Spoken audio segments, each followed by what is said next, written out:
As I swim through the warm salt water, I feel tingles on my arms, similar to the sensation of my twin sister pinching me.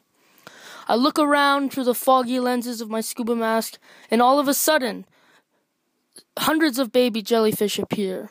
I swim deeper away from the stingers of the offspring of such a vicious, spineless creature and look above me, and see the gleaming hull of the 50-foot catamaran, and every other diver returning into it except me.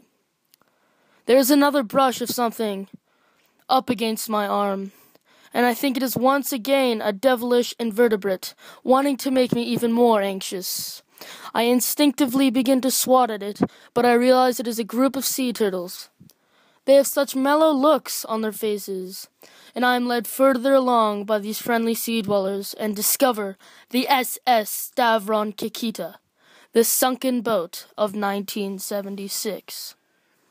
In winter break of 2009, it was the perfect time of the year to run away to an exotic paradise known as Barbados. Not only was there no school or work for my family, but it was a time for us all to relax together and enjoy a place never visited by the family before.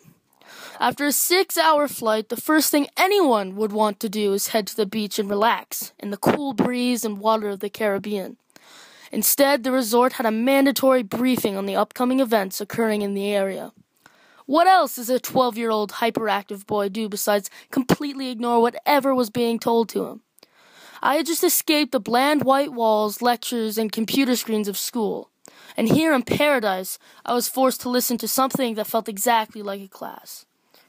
After talking for around 40 minutes and continuously repeating the rules of the resort, our colleague finally mentioned a diving expedition that would occur in a couple days' time. That was the first time in the past hour of this person speaking that I was interested in anything being said. Right after the lecture had finally passed, I began the 3-step begging process that I had been perfecting for over 10 long years. "Mom," I said, "can I please go?" She looked at me, gave me a fake smile, and replied with a solid no. Now the second step. "Mom, please." The answer was still a big no. Now the third and final step. "Please." This time with a pouty lip. She finally replied with my favorite word in the dictionary. "Fine," she said. The warm feeling of victory began to light up inside of me. I couldn't wait until a couple days when I would be able to explore the reefs and broad history of Barbados. There was not very much detail displayed in this 1-hour meeting with the representative of the resort. So, I walked along the beach to guest services to express my interest in the upcoming dive to the depths of the ocean waters. "What is it you want, young'un?" I was asked by an elderly Bayan woman, who did not seem to be in the same victorious mood that I was in. "I would like to know—" "Just spit it out, you little gully boy." I looked her in the eye and said, "I would like to sign up for the diving coming up." "Oh, I see. Please know that I was just making sport. I'll book you for the dive. Then, little man, you have fun on the beach." "Thanks a lot. How much does the dive cost?" I asked. She replied with a smile, "Oh, don't watch now, face. It's covered by the resort." I gave her my best 12-year-old smile. "You can return with your cute smile on Tuesday." I walked away from the stand and continued on the beach, knowing that the hardest part of my journey was done, and I was closer to diving into the blue coral reefs and sunken ships of the Atlantic Ocean. I returned to my parents and sisters lying on the cozy beach chairs and told them of my recent plans made with the interesting Bayan lady, with who I thought had multiple personality disorder. I spoke of my plans about Tuesday and how it was the first meeting with my dive group.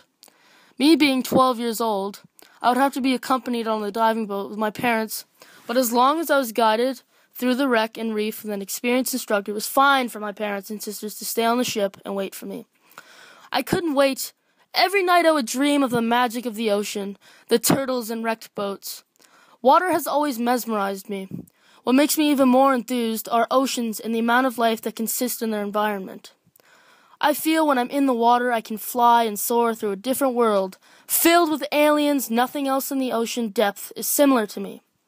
Every species is different, Being filled in a world of diversity really excites me. There's more to be explored than on the dry world, where there are areas never seen before by my human eyes. Those were just my dreams, though.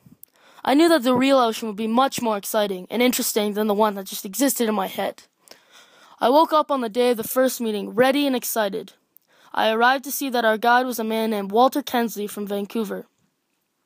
He had been working at the resort for the past 3 years and guided over 50 dives to several spots around the Atlantic Ocean and Caribbean Sea.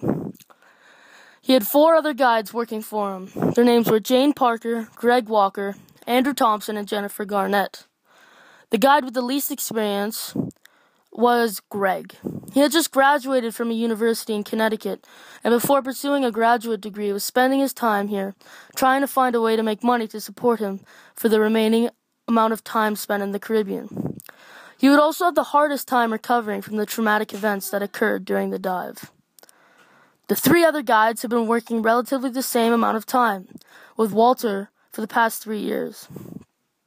Walter had explained to all of us that the site we were heading to was the safest site around the island.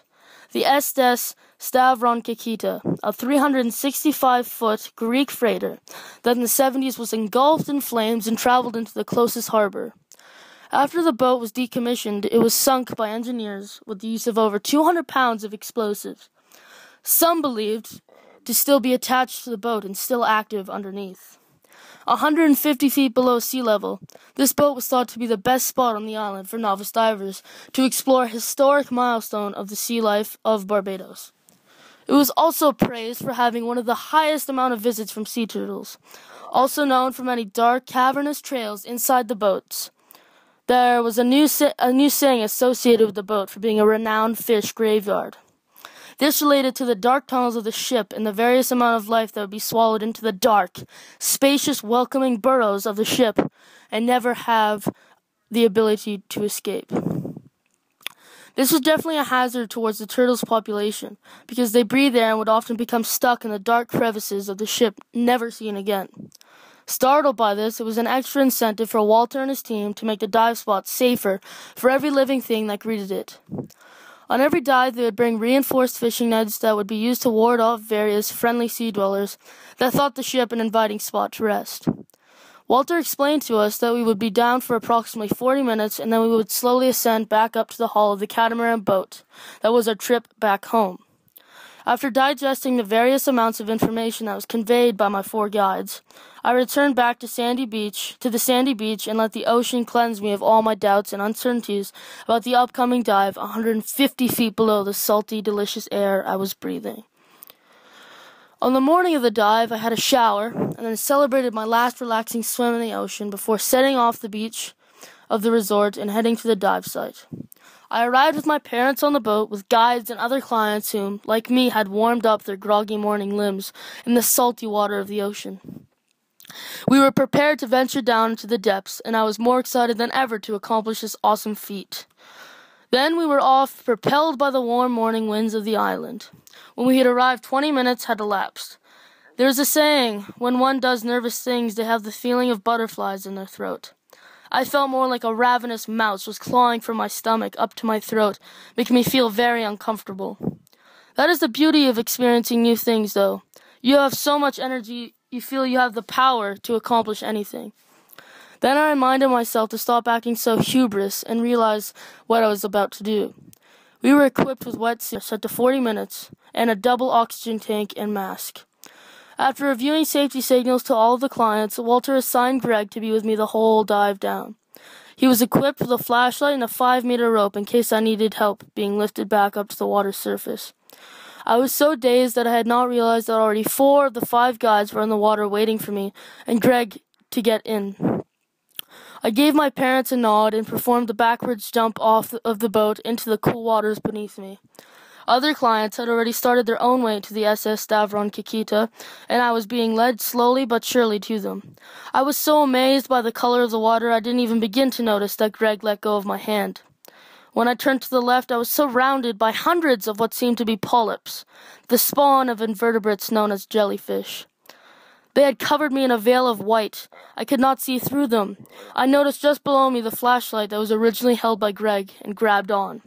I then adjusted the pressure of my tank, letting me sink down to the eyes of the storm and onto the dark blue abyss below. This was when my survivor instincts began to kick in. I stopped and took what I thought as 20 deep breaths when I felt a brush on my shoulder.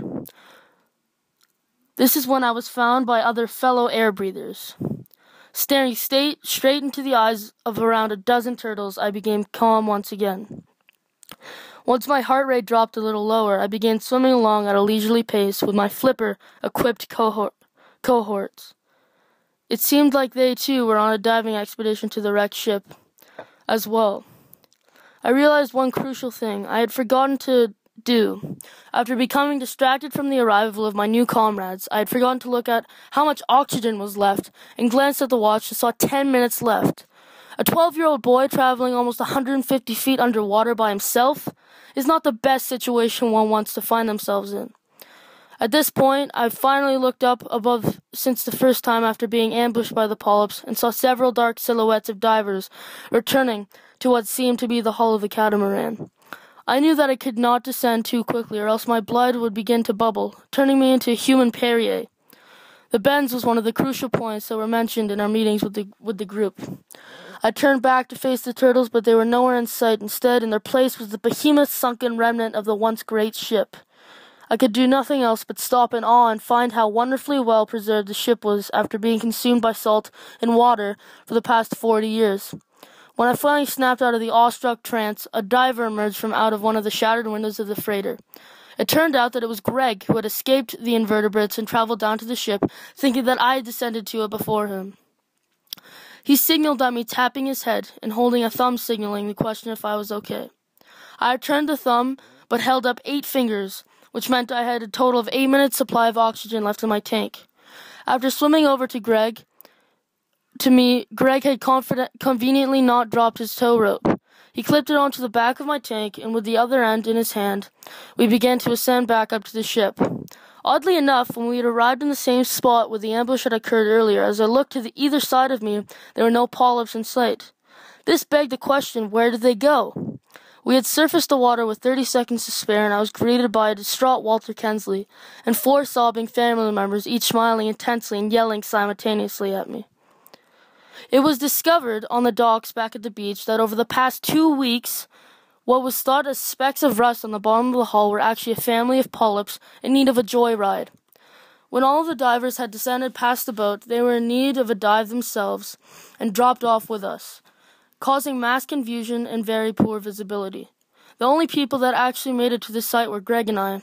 We were told that our chances were the lowest possible, we had beaten the odds and returned back to our catamaran. Through this diving expedition, several lessons were conveyed to my ambitious young self. After returning home after the dive and finishing the school year, I thought that I had analyzed all of them thoroughly and in detail.